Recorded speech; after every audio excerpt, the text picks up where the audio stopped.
ஆண்டவரும் இரட்சகருமாகிய இயேசு கிறிஸ்துவின் இனிய நாமத்தில் அருமையான கர்த்தருடைய பிள்ளைகளை அன்போடு வாழ்த்துகிறோம், ஆசீர்வதிக்கிறோம். மீண்டுமாக கர்த்தருடைய வார்த்தையை உங்களோடு பகிர்ந்து கொள்வதற்கு கர்த்தர் எனக்கு தயவு செய்திருக்கிறார்.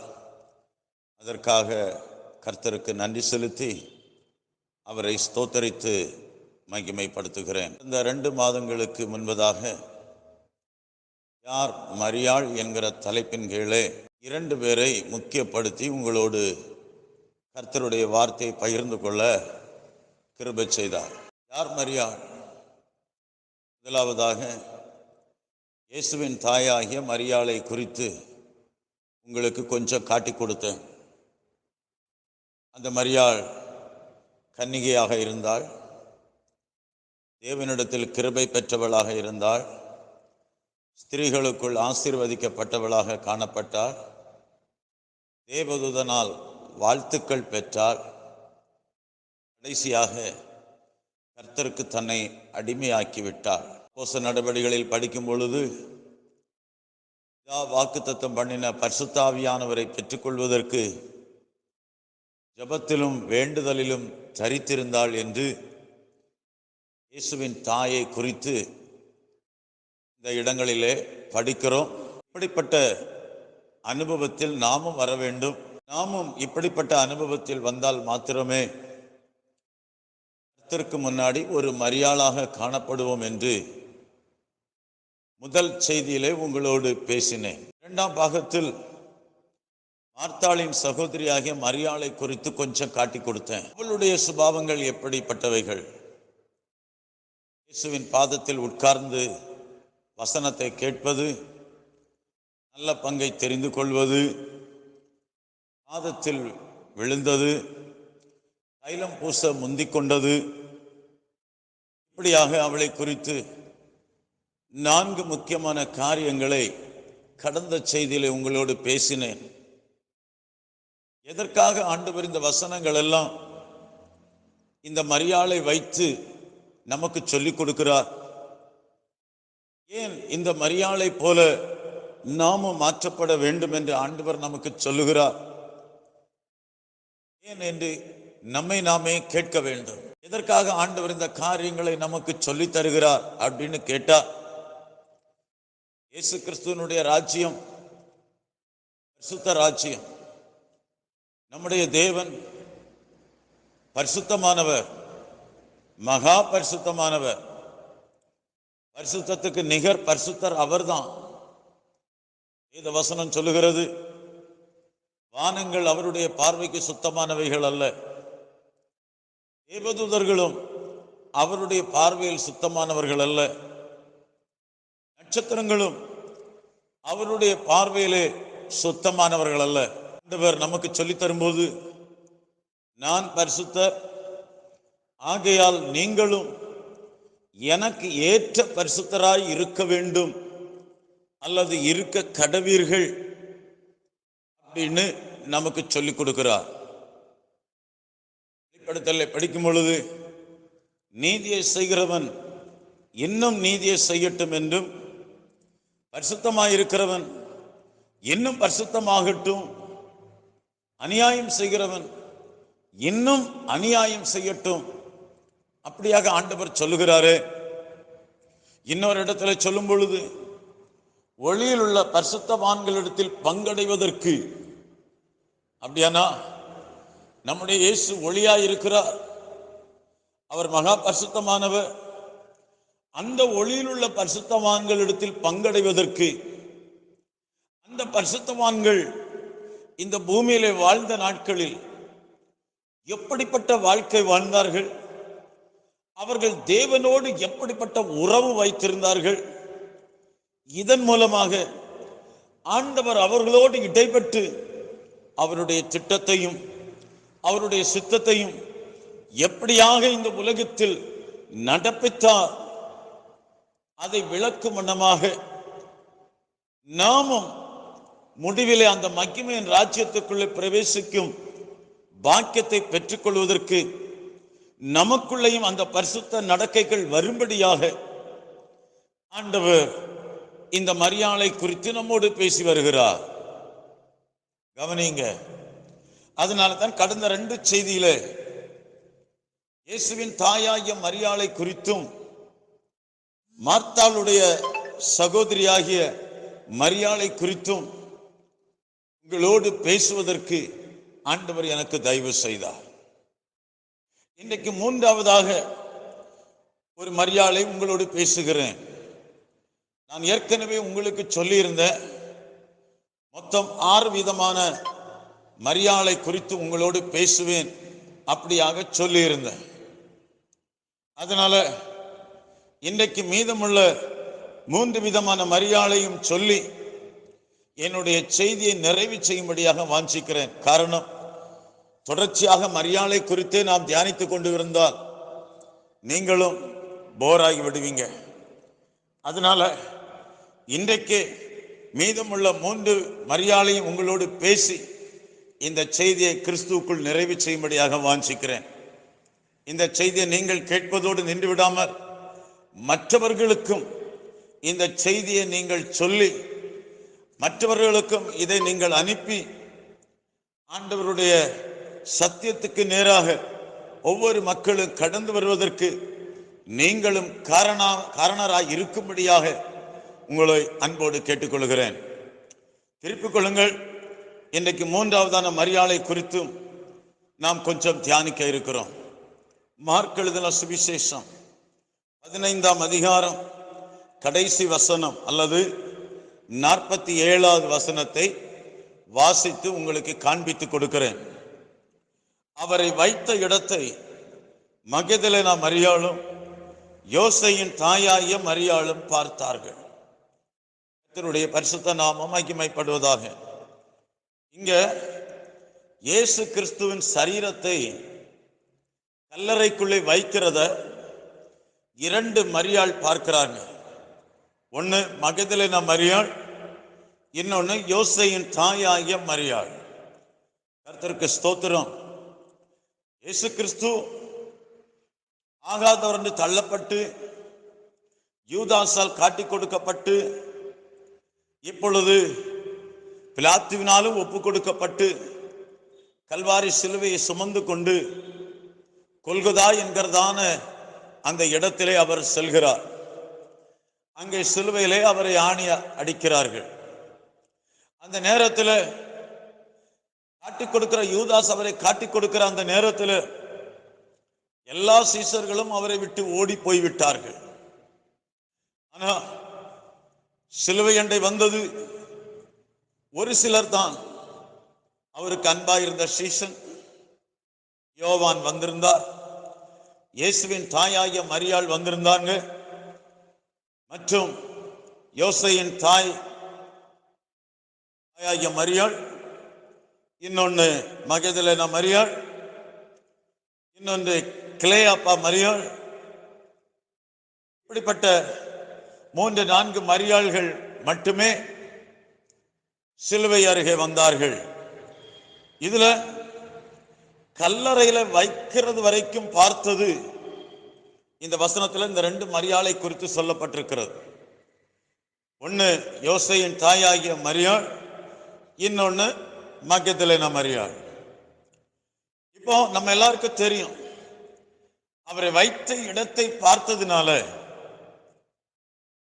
உண்மையான மகதலேனா மரியாள் அவரை 3ஆம் நாளிலே தேடி வருகிறதையும் வேத புஸ்தகத்தில் நாம் படிக்கிறோம். தேடுங்கள் கண்டடைவீர்கள். கர்த்தர் சொன்ன வார்த்தையின்படியே அதிக இருட்டோடு அவள் தேடி வருகிறாள்.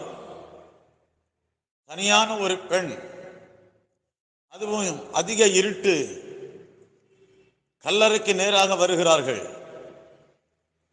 எவ்வளவு பெரிய காரியம் என்பதை கொஞ்சம் நினைச்சு பாருங்க. நமக்கு யோசிக்கவே கஷ்டமாக இருக்கிறது. யாராவது ராத்திரி நேரத்தில் அதிக இருட்டான நேரத்தில் கல்லறைக்கு வருவாங்களா? வரமாட்டாங்க. ஆனா இந்த மகதலேனா மரியாள் கல்லறைக்கு வருகிறாள். கவனிங்க, நான் சொல்ல வருகிறத. அதிக இருட்டோடு அவள் வருகிறாள். அப்படின்னா அவ்வளவு அன்பு, அவ்வளவு பாசம், அவ்வளவு நேசம். அதனாலதான் ஆண்டவரை வைத்த இடத்தை பார்க்க வருகிறார். அங்க பார்க்கும்போது தோட்டக்காரன் சொல்லிட்டு முதல்ல காட்சி கொடுக்கிறார் ஆண்டவர். அவ கேட்கிறான், நான் போய் அவரை எடுத்துக்கொள்ளுவேன் அப்படின்னா உலகத்துல எவ்வளவு பெரிய சூழ்நிலைகள், கஷ்டங்கள், இருட்டான சம்பவங்கள் தன்னுடைய வாழ்க்கையில காணப்பட்ட போதிலும் கர்த்தர் மேல வைத்திருந்த அந்த அன்பு, பாசம், அது ஒண்ணுமே அவளை பொருட்படுத்தல. அவ்வளவு அன்பு அவளை நெருக்கி ஏவுகிறது. ஏன்னா அதே 16ஆம் அதிகாரம், மார்க் 16ஆம் அதிகாரம் 10வது வசனத்தை படிக்கும் பொழுது, அவளிடத்தில் இருந்து அவர் 7 பிசாசுகளை துரத்தி இருந்தார். எத்தனை பிசாசுகளை துரத்தி இருந்தார்? 7 பிசாசுகளை துரத்தி இருந்தார். 7 பிசாசு அவரை துரத்தி இருக்கும் பொழுது எவ்வளவு தூரம் அவள் அன்பு கூர்ந்திருக்கிற பாருங்க. எந்த இருட்டையும் அவள் பொருட்படுத்தல. வந்துட்டா, கல்லறையில வைக்கிறத பார்க்கிறான். இயேசு ஏற்கனவே சொல்லிட்டாரு, நான் 3ஆம் நாளில எழுந்திருப்பேன். இப்ப விசுவாசத்தோடு வருகிறான், கல்லறை இடத்துல வருகிறான், கர்த்தரை தரிசிக்கிறார். அதான் தேடுங்கள் கண்டடைவீர்கள், தேடுங்கள் கண்டடைவீர்கள். ஆண்டவருடைய வார்த்தையின்படியே நம்ம தேடும் பொழுது நிச்சயமாக அவரை காண்போம். தாவீது அழகா சொல்லுகிறார், நானோ நீதியில் உம்முடைய முகத்தை தரிசிப்பேன், நான் விழிக்கும் போது உம்முடைய சாயலால் திருப்தியாவேன். எவ்வளவு அருமையான வார்த்தை பாருங்க. அதனால தான் கர்த்தரை கண்டடையத்தக்க சமயத்திலே தேடுங்கள். அப்படியாக ஆண்டவருடைய வார்த்தை இன்னமும் அழுத்தமாக நமக்கு சொல்லித் தருகிறது. அதனாலதான் இந்த நாட்கள் நம்ம தேடணும். தேடணும்னா எனக்குள்ள வெளிச்சம் வேணும். நல்லா தெரிஞ்சுக்கோங்க, எனக்குள்ள வெளிச்சம் இருந்தா தான் நான் தேட முடியும். வெளியில இருட்டு தான், நம்மை சுற்றிலும் இருட்டு தான். தாவீது அழகா சொல்லுகிறாரு, இருள் என்னை மூடிக்கொண்டிருந்தாலும் கர்த்தர் எனக்கு வெளிச்சமா இருப்பார். மகதலேனா மரியாளுடைய வாழ்க்கையில 7 பிசாசுகள் ஆண்டவர் துரத்தி இருந்தார். இப்ப அவளுக்குள்ள வெளிச்சம், ஆனா வெளியில இருட்டு. அப்ப எனக்குள்ள வெளிச்சம் இருக்கிறதுனால உம்முடைய வசனம் என் கால்களுக்கு தீபமும் என் பாதைக்கு வெளிச்சமா இருக்குது. பாவ இருள் தான் உலகம் முழுவதும், முற்றிலும் இருள் சூழ்ந்திருக்கிறது. ஆனா கர்த்தர் அவளுக்குள்ள வெளிச்சமா இருந்தபடினால இப்ப தைரியமாக அங்க போகிறா, தேடி போகிறா, கல்லறைக்கு போகிறா, உயிர் தெழுந்த இயேசுவை தரிசிக்கிறார். அப்ப நாம கற்றுக்கொள்ள வேண்டிய விஷயம் என்ன அப்படின்னு கேட்டா, முதல்ல எனக்குள்ள வெளிச்சம் வேணும். கர்த்தரை தேடுவதற்கு எனக்கு வெளிச்சம் வேணும். இருட்டுல தேடுனா எங்கேயாவது விழுந்துருவோம், பள்ளத்துல விழுந்துருவோம்.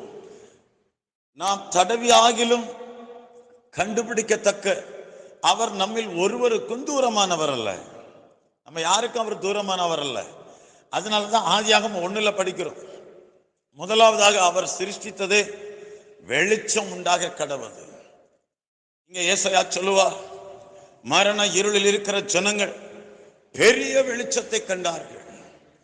அப்ப வெளிச்சம் எனக்குள்ள வந்துட்டா எனக்கு தேடுறதுக்கு ரொம்ப ஈஸியா இருக்கும். நான் வெகு சீக்கிரத்துல அவரை கண்டுபிடித்து விடுவேன். அதனாலதான் எனக்குள்ள வெளிச்சம் வேணும். அந்த வெளிச்சம் அருமையான மகதலேனாக்கு உள்ள இருந்தபடினாலதான் அதிக இருட்டு இருந்த போதிலும் அவள் இயேசுவை தேடி வருகிறாள். அவளுக்கு எந்த பிரச்சனையும் வரல, வழியில எந்த பிரச்சனையும் இல்லை. ஏன்னா அவருடைய வசனம் என் கால்களுக்கு தீபம், என் பாதைக்கு வெளிச்சம். ஆகையினால எந்த தடுமாற்றம் இல்லை. அவள் எழும்பி வந்தா, கர்த்தரை தரிசித்தார். அதனாலதான் கர்த்தருடைய வெளிச்சம் இந்த நாட்களிலே உங்களுக்குள்ளே எனக்குள்ளேயும் முதலாவது வரணும். அப்பதான் நான் அவரை தேடுவேன், தேடும் பொழுது கண்டடைவேன். கர்த்தருடைய பரிசுத்த நாமம் மகிமைப்படுவதாக. அதனாலதான் இந்த மகதலேனா மரியாளை போல நீங்களும் வெளிச்சத்தின் பிள்ளைகளாக, வசனத்தின் வெளிச்சம் பெற்றவர்களாக கர்த்தரை கண்டடைக்கத்தக்க சமயத்தில் கண்டடையும்படியாக, உயிர்த்தெழுந்த இயேசுவை தரிசிக்கும் அனுபவத்தை பெற்றுக்கொள்ளும்படியாக ஆண்டவர் இந்த சத்தியத்தை நம்மளோடு பேசியிருக்கிறார். சார், அடுத்ததாக இயேசு கிறிஸ்துனுடைய சிலுவையின் அருகே நின்ற மரியாள். கல்லறையை பார்த்த மரியாளை குறித்து கொஞ்சம் ஆண்டவர் நம்மோடு பேசிவிட்டார். இப்போது இயேசுவின் சிலுவை அருகே நின்ற மரியாள், யோவான் சுவிசேஷம் 19ஆம் அதிகாரம் 25வது வசனத்தை நம்ம படிக்கும் பொழுது அங்கே சொல்லப்பட்டிருக்கிறது, இயேசுவின் சிலுவையின் அருகே அவருடைய தாயும் அவருடைய தாயின் சகோதரி கிளேயாப்பா மரியாளும் மகதலேனா மரியாளும் நின்று கொண்டிருந்தார்கள். கர்த்தருடைய பரிசுத்த நாமம் மகிமைப்படுவதாக. சிலுவையை குறித்து ஏராளமான காரியங்களை நாம் கற்றுக்கொள்ளலாம். ஆண்டவர் சிலுவையை எடுத்து சுமந்து கொண்டு போகிறார். சிலுவையை சுமந்து கொண்டு அவர் போகும் பொழுது அவர் கூட யாரும் வரல. பிலிப்பியர் 3ஆம் அதிகாரம் 19வது வசனத்தில் படிக்கும் பொழுது அழகா சொல்லி இருக்கிறது, பூமிக்கு அடுத்தவைகளை சிந்திக்கிறாங்க, வயிறு தான் நிறைய பேருக்கு தெய்வமாக இருக்கிறது அப்படின்னு சொல்லிட்டு பிலிப்பியர் 3:18 நமக்கு சொல்லி கொடுக்கிறார். அநேகர் கிறிஸ்துவின் சிலுவைக்கு பகைஞர். ஏன் சிலுவைக்கு பகைஞராயிருக்கிறாங்க? எதுக்காக அவர்கள் சிலுவைக்கு பகைஞராயிருக்காங்க? இயேசு கூட சொன்னார், ஒருவன் என்னை பின்பற்றி வர விரும்பினார் தன்னைத்தான் வெறுத்து தன் சிலுவை எடுத்துக்கொண்டு என்னை பின்பற்ற கடவன் அப்படின்னு சொன்னார். இப்ப இயேசு பிடிக்கப்பட்ட பொழுது நிறைய பேர் அவரை விட்டு ஓடி போயிட்டான்.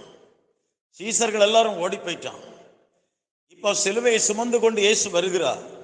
அவர் கூட வருகிறது இந்த 3 மரியாள் தான். ஒன்னு தாய் மரியாள், இன்னொன்னு கிளேயாப்பா மரியாள், இன்னொன்னு மகதலேனா மரியாள்.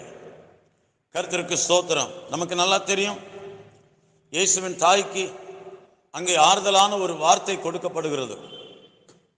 இயேசு கிறிஸ்துவானவர் ஆறுதல் படுத்தக்கூடிய ஒரு வார்த்தையை சொல்லுகிறார். அதெல்லாம் விவரமாக சொல்வதற்கு தற்போது நேரம் இல்லை. நிறைய பேர் குட் ஃப்ரைடே அன்று இந்த வார்த்தைகளை பேசுவாங்க. ஸ்திரீயே, அதோ உன் மகன். மகனை பார்த்து சொல்லுவார், அதோ உன் தாய். நான் ஏற்கனவே உங்களுக்கு சொல்லுகிறேன், மகனுக்கும் குமாரனுக்கும் வித்தியாசம் உண்டு. ஆண்டவர் சொல்லக்கூடிய அர்த்தம் உங்களுக்கு தெரியணும். அதனால தான் சொல்லுகிறேன். சிலுவையின் அருகே நிற்கிறீங்க, அதனால ஆண்டவர் உங்களை தேற்றுகிறார். அதே சமயம் ஒரு உன்னத பொறுப்பையும் கொடுக்கிறார். அதான் என்ன, மகனுக்கும் குமாரனுக்கும் உள்ள வித்தியாசம் என்ன? சாராள் அழகாக சொல்லுவா. என்ன சொல்லி கொடுக்கிறா தெரியுமா? சாராள் ஆகாருடைய பிள்ளையை பார்த்து சொல்லுவா, ஈசாக்கோடு சொல்லுவா, அதாவது அடிமையானவளையும் அவளுடைய மகனையும் புறம்பே தள்ளும். அடிமையானவளுடைய மகன் என் குமாரனாகிய ஈசாக்கோடு சுதந்திரவாளியாய் இருப்பதில்லை. ஈசாக்கை குறித்து சாராள் என்ன சொல்லுகிறான்? என் குமாரன் என்று சொல்லுகிறான். அதே சமயம் எகிப்து தேசத்திலிருந்து வந்த அடிமை பெண்ணுடைய பிள்ளைக்கு என்ன பெயர் கொடுக்கிறான்? அடிமையானவளுடைய மகன். அப்படின்னா என்ன விளங்கிக் கொள்ளுகிறோம்? ஒருவன் பாவத்துக்கு அடிமையாக இருக்கும்போது, விடுதலை இல்லாமல் இருக்கும்போது, ஈசாக்கை போல வாக்கு தத்தத்தின்படி பிறவாமல் இருக்கும்போது அவன் யாராய் இருக்கிறான்? எப்படிப்பட்டவனாய் இருக்கிறான்? அவன் மகனாக இருக்கிறான். அதனால்தான் நீதிமொழிகள் எல்லாம் படிக்கும் பொழுது அழகாக சொல்லுவார். என்ன சொல்லி தருகிறாரு?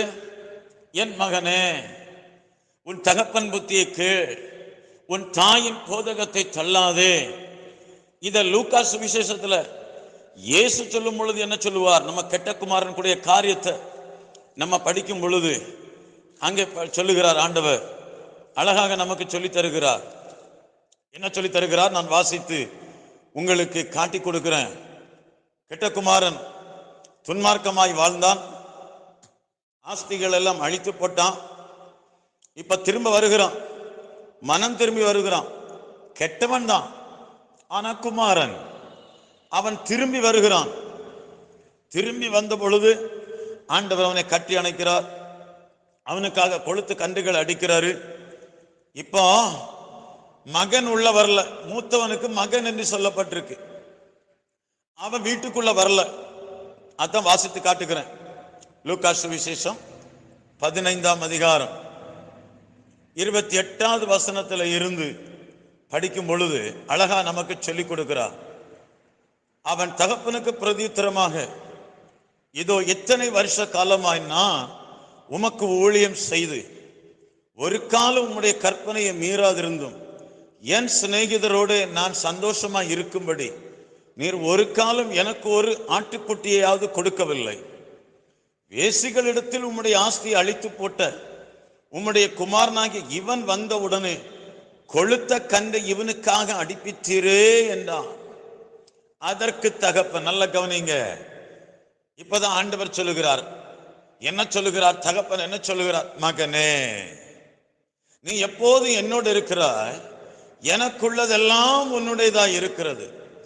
உன் சகோதரனாகிய இவனோ மரித்தான், திரும்பவும் உயிர்த்தான், காணாமற் போனான், திரும்பவும் காணப்பட்டான்.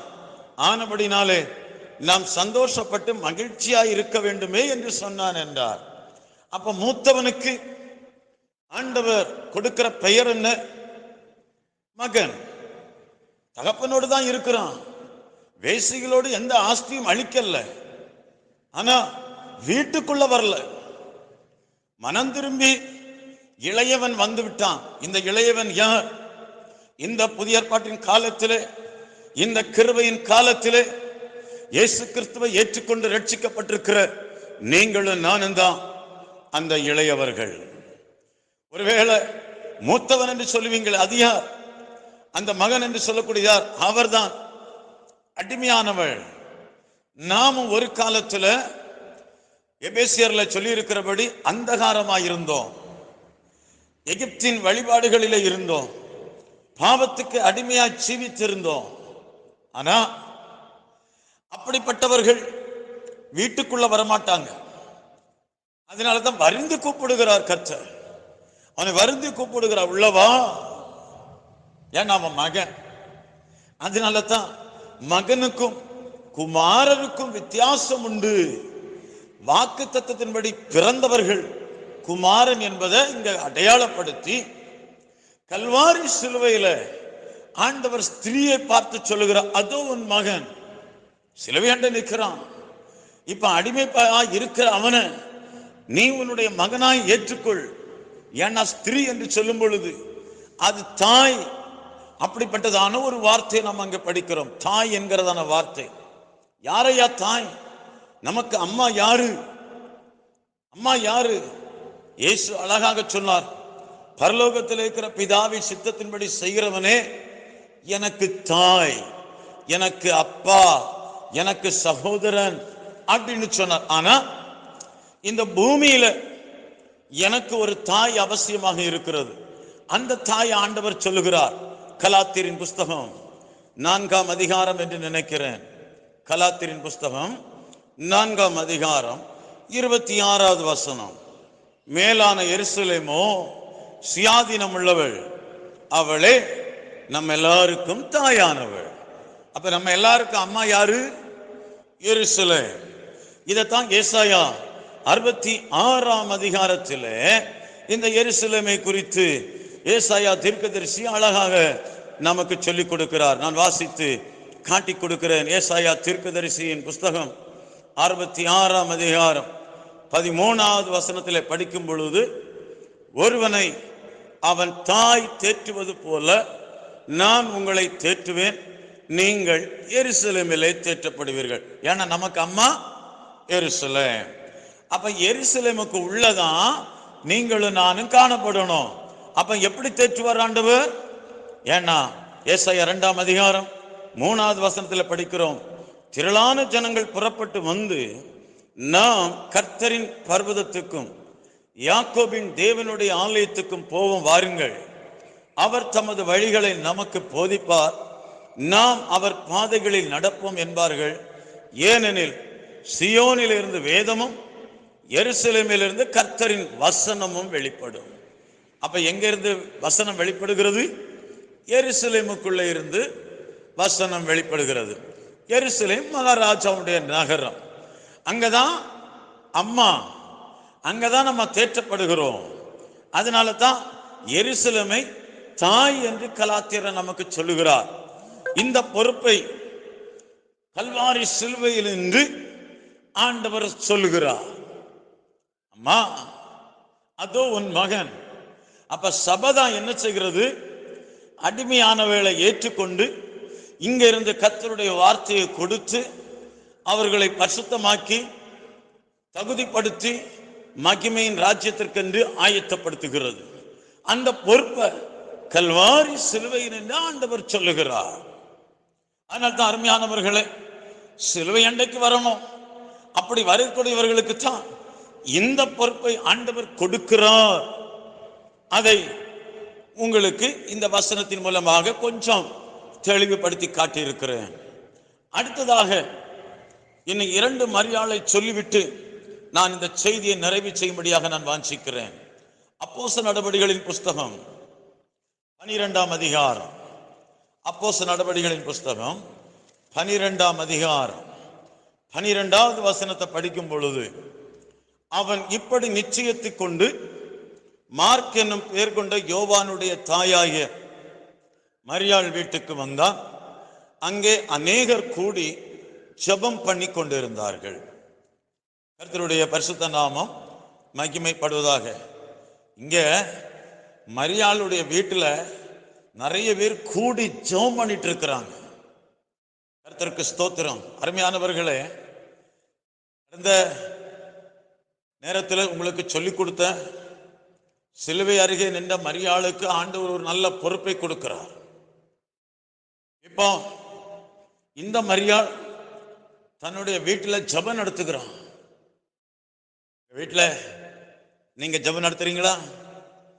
இந்த மரியாளை போல அநேகரை கூட்டிக் கொண்டு வந்து ஜெபம் நடத்துறீங்களா? பாருங்க, இவ ஜெபம் நடத்துறான். அந்த ஜெபம் நடத்துற வீட்டில தான் அப்போஸ்தலனை விடுதலை செய்து ஆண்டவர் அனுப்பி வைக்கிறார். எவ்வளவு நல்ல ஆண்டவர் பாருங்க. அப்போஸ்தலன் அங்க அனுப்புகிறார். அந்த அப்போஸ்தலன் யார்? அவர்தான் இயேசு கிறிஸ்து. எபிரேயர் 3ஆம் அதிகாரம் 1வது வசனத்திலே அழகாக நமக்கு சொல்லிக் கொடுக்கிறார். பிரதான அப்போஸ்தலன் அவர்தான் இயேசு கிறிஸ்து. அவரை கவனித்து பாருங்கள். அப்ப ஜெபம் நடத்துகிற, கூடி ஜெபம் நடத்துகிற அந்த வீட்டில் அப்போஸ்தலன் வருகிறார். ஏன்? நான் மகிமைக்குள்ள போவதற்கு அப்போஸ்தலனுடைய உபதேசம் அவசியம்.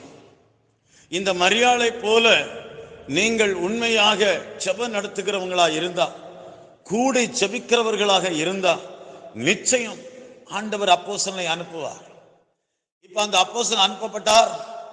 அவங்க எல்லாரும் ஆச்சரியப்படுறாங்க. ஏன்னா இந்த அப்போஸ்தலனுக்காக வேண்டிதான் ஜெபம் பண்ணிட்டு இருக்கிறாங்க. ஆண்டவர் விடுதலை செய்யும்படியா, ஆண்டவருடைய வார்த்தையை கேட்கும்படியா, சுவிசேஷம் அறிவிக்கப்படும்படியாக, கட்டப்பட்டவனாக இருக்கக்கூடாது. இப்ப ஜெபத்துக்கு அங்க பதில் கிடைக்குது. ஆண்டவர் நேர ஜெபம் நடத்துகிற அந்த வீட்டுக்கு கொண்டு வருகிறார். அப்படின்னா என்ன தீர்மானம் எடுத்துக்கொள்வீங்க? இன்னைக்கு இந்த மரியாளை போல நீங்களும் உங்க வீட்டில் ஜெபக்கூட்டம் நடத்துகிறவங்களா இருக்கணும். அப்படி இருந்தா அப்போஸ்தலன் வருவா. அப்போஸ்தலன் வந்தா அப்போஸ்தலனுடைய உபதேசம் வரும். அப்போஸ்தலனுடைய உபதேசம் வந்தா அந்த உபதேசத்துல நம்ம அஸ்திபாரப்படுவோம். அஸ்திபாரப்பட்டா என்ன நடக்கும்? எபேசியர் 2ஆம் அதிகாரத்தில் என்ன படிக்கிறோம்? 20, 21, 22 அப்போஸ்தலர் தீர்க்கதரிசிகள் என்பவர்களுடைய அஸ்திவாரத்தின் மேல் கட்டப்படுவோம். அதுக்கு இயேசு கிறிஸ்து தான் மூலைக்கல். இப்ப நான் அஸ்திவாரத்தின் மேல் கட்டப்படுகிறேன். இயேசு கிறிஸ்து அதுக்கு மூலைக்கல் ஆகிவிட்டார். இப்ப அதுக்கு மேலதான் மாளிகை முழுவதும் இசைவாக இணைக்கப்பட்டு கர்த்தருக்குள் பரிசுத்த ஆலயமாக எழும்பும். எப்ப ஆலயமாக எழும்போம்? நீங்களே அந்த ஆலயம்னு சொல்லப்பட்டிருக்கு. ஒருவன் தேவனுடைய ஆலயத்தை கெடுத்தால் அவனை தேவன் கெடுப்பார்னு சொல்லப்பட்டிருக்கு. ஆனா இப்ப நான் பரிசுத்த ஆலயமா எழும்பணும். பரிசுத்த ஆலயத்துல தான் இயேசு வாசம் பண்ணுவாரு. ஆலயத்தை நம்ம கெடுக்க கூடாது. அப்ப நான் எனக்குள்ள பரிசுத்த ஆலயமா நான் எழும்பணும்னா முதல்ல அப்போஸ்தலனுடைய உபதேசத்துல அஸ்திவாரப்படணும். ஆதி திருச்சபையரா அதைத்தான் செய்தாங்க. ஞானஸ்தானம் பெற்றான், ரட்சிப்புக்குள்ள வந்த பிற்பாடு அப்போஸ்தலனுடைய உபதேசத்திலும் அந்நியோன்யத்திலும் அப்பம் விற்குதலிலும் ஜெபம் பண்ணுதலிலும் உறுதியாய் தரித்து இருந்தான். அதனால எல்லாருக்கும் பயம் வந்துருச்சு. இப்ப இங்க என்ன படிக்கிறோம்? அப்போஸ்தலர் தீர்க்கதரிசிகள் என்பவருடைய அஸ்திபாரத்தின் மேல இவங்க அஸ்திபாரப்பட்டுட்டாங்க, கண்மலை மேல கட்டப்பட்டு விட்டாங்க. இயேசு அதுக்கு மூளைக்கல்லா இருக்கிறார். இப்ப எத்தனை பெருவெள்ளம் வந்தாலும் இது அசையாது. ஏண்டா? கண்மலை மேல அஸ்திவாரம் போடப்பட்டிருக்கு. கவனிங்க. இப்ப கர்த்தருக்குள்ள பரிசுத்த ஆலயமா எழும்புது. இப்ப இந்த ஆலயம் கள்ளர் குகையாக்கப்படல, வியாபார ஸ்தலமா இல்ல. ஏன்னா கர்த்தருக்குள் பரிசுத்த ஆலயம் ஆயிற்று. ஆலயமாக்கப்பட்ட பிற்பாடு என்ன நடக்குது? அவர் மேல் நீங்களும் ஆவியினாலே தேவனுடைய வாசஸ்தலமாக கூட்டி கட்டப்பட்டு வருகிறீர்கள். அதனால தான் ஜெபக்கூட்டம் நடத்துகிற அந்த வீட்டுல அப்போஸ்தலனை அனுப்பி இப்ப நீங்களும் அதே ஆவியினாலே தேவனுடைய வாசஸ்தலமாக பரிசுத்த ஆலயமாக கூட்டி கட்டப்பட்டு வரணும். அதுக்காக வேண்டித்தான் ஆண்டவர் அந்த வீட்டுக்கு அப்போஸ்தலனை அனுப்பி வைக்கிறார். இன்னைக்கு உங்க வீட்லயும் அந்த அப்போஸ்தலனை ஆண்டவர் அனுப்புகிறார், நீங்க அந்த உபதேசத்தில் வரும்படியாக. சரியா? கடைசியாக ரோமருக்கு எழுதின நிருபம். அப்போஸ்தலனுக்காக பிரயாசப்பட்ட மரியாளை குறித்து நாம் அங்கே படிக்கிறோம். ரோமருக்கு எழுதின நிருபம் 16ஆம் அதிகாரம். ரோமருக்கு எழுதின நிருபம் 16ஆம் அதிகாரம் 6வது வசனம். எங்களுக்காக மிகவும் பிரயாசப்பட்ட மரியாளை வாழ்த்துங்கள். கர்த்தருக்கு ஸ்தோத்திரம். யாருக்காக பிரயாசப்பட்டாங்க? அப்போஸ்தலன் பவுலுக்காக, அவனுடைய ஊழியத்துக்காக, சுவிசேஷத்திற்காக பிரயாசப்பட்டவர்கள் எல்லாம் அவர் வாழ்த்துகிறார். பாருங்க, இந்த 16ஆம் அதிகாரம் முழுமையா படிச்சு பாருங்க. நிறைய பேருடைய பெயரை சொல்லி வாழ்த்துவார். இயேசு கூட சொன்னார், ஒரு வீட்டுக்குள்ள பிரவேசிக்கும் போது நீங்க அந்த வீட்டை வாழ்த்துங்கள் என்று சொன்னார். உண்மையானவர்களே, நீ கர்த்தருக்காக பிரயாசப்படுவாய் என்றால் பரலோகம் இன்றைக்கு உங்களை வாழ்த்தி கொண்டிருக்கிறது. மரியாள் பிரயாசப்பட்டான், அப்போஸ்தலன் வாழ்த்துகிறான். முடிக்கிறேன் அருமையானவர்களே. 6 விதமான மரியாளை குறித்து ஆண்டவர் உங்களோடு பேசினார். இயேசுவின் தாயாகிய மரியாள், மார்த்தாளின் சகோதரியாகிய மரியாள், அவரை வைத்த இடத்தை பார்த்த மரியாள், சிலுவை அருகே நின்ற மரியாள், தன்னுடைய வீட்டில் ஜெபம் நடத்திய மரியாள், அப்போஸ்தலனுக்காக பிரயாசப்பட்ட மரியாள். அருமையானவர்களே, யார் மரியாள்? 3 ஆடியோ செய்தியின் மூலமாக ஆண்டவர் உங்களோடு பேசியிருக்கிறார். இயேசு கிறிஸ்துவானவர் இந்த பூமியிலே வெகு சீக்கிரமாக வரப்போகிறார். அவரோடு கூட மத்திய ஆகாயத்தில் நாமும் வர வேண்டும். அவருடைய ராஜ்யம் பரிசுத்தமான ராஜ்யம். அந்த ராஜ்யத்துக்குள்ளே பிரவேசிப்பதற்கு இப்படிப்பட்ட மரியாளை போல நீங்களும் நானும் காணப்பட வேண்டும். நீங்களும் நானும் இப்படிப்பட்ட மரியாளாய் காணப்பட்டால் அவர்கள் இயேசுவுக்காக பயன்படுவாங்க, நல்ல பங்கை தெரிந்து கொள்வாங்க, உயிர் தந்த இயேசுவை தரிசிப்பாங்க, நல்ல பொறுப்பை பெற்றுக்கொள்வாங்க.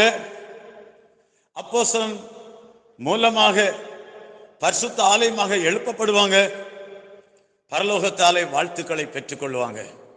இப்படிப்பட்டதான இந்த மகிமையின் பாக்கியத்தை நீங்கள் பெற்றுக்கொள்ளவும், இயேசுவோடு கூட நித்தியமாக முடிவில்லாத அந்த ராஜ்யத்திலே பங்கடையவும், ஆரம்பத்தில் சொன்னேன் இல்லையா, ஒளியில் உள்ள பரிசுத்தவான்களிடத்தில் பங்கடைவதற்கு ஐயா, இந்த அனுபவங்கள் எனக்கு அவசியம். அதனால தான் இந்த 6 விதமான மரியாதை குறித்து ஆண்டவர் உங்களோடு பேசியிருக்கிற இந்த வார்த்தைக்கு தங்களை கீழ்ப்படுத்துகிறவர்கள் யாராக இருந்தாலும் இந்த மரியாதை போல செய்வதற்கு யாரெல்லாம் தங்களை ஒப்பு கொடுத்து இயேசுவண்டை வருகிறார்களோ அவர்கள் அனைவரையும் இயேசு கிறிஸ்து வாலாக்காமல் தலையாக்குவார், கீழாக்காமல் மேலாக்குவார். இயேசு வரும் பொழுது அவரோடு கூட மத்திய ஆகாயத்திலே வருவாங்க. இந்த பூமியிலே 1000 வருடம் ஆளுகை செய்வாருங்க. அந்த பாக்கியம் எல்லாம் நீங்கள் பெற்றுக்கொள்ளும்படியாகத்தான் இப்படிப்பட்டதான இந்த மரியாதை போல நீங்களும் மாற்றப்படுங்கள் என்று சொல்லி இந்த சிறுதான செய்தி முடிக்கிறேன். கண்களால் கண்டீரே என்னிலே திருநோக்கம் நிறைவேற்றிடும்